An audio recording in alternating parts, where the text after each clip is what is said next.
In our last video, we explored one of medicine's greatest achievements: how vaccines train your immune system to recognize and destroy enemies before they attack.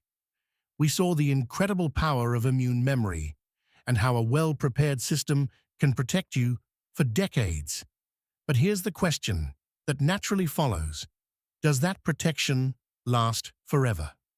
What happens to your immune system as the years pass, as your body itself ages? Today, we're looking at the other side of the story: how time affects your defenses, why your grandmother's immune system doesn't work the same as yours, and what you can do to support your immunity at every stage of life. This is Immunity and Aging. Have you noticed that a simple cold seems to hit harder as you get older? Or that you're more susceptible to infections than you were in your youth? This isn't just your imagination, it's a real biological phenomenon called immunosenescence. Welcome to the Health Sketchpad.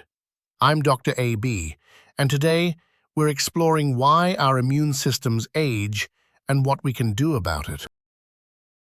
One major reason is the shrinking of your thymus gland.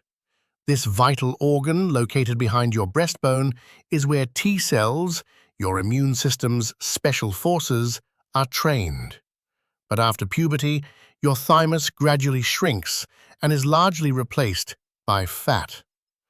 By age 60, it's only about 15% of its original size, meaning fewer new T cells are trained. With fewer new T cells being produced, your body relies on existing veteran T cells. But these veterans can become exhausted over decades of fighting infections. They become less responsive to new threats and have difficulty recognizing new pathogens. It's like trying to fight modern wars with retired soldiers. Your B cells, which produce antibodies, also age.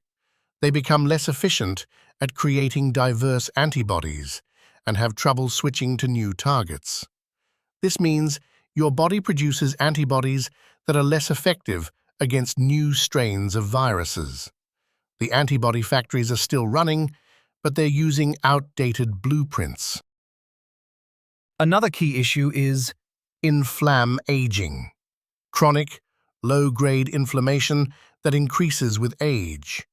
This constant inflammatory state weakens immune responses and contributes to age-related diseases.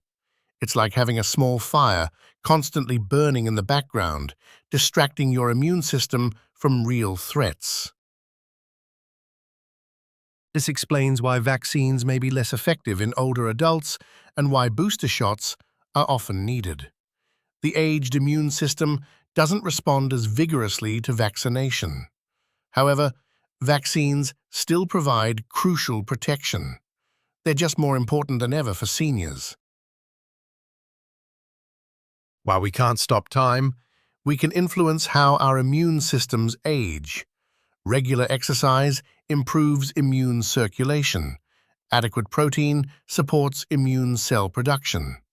Managing chronic inflammation and not smoking all help maintain immune function.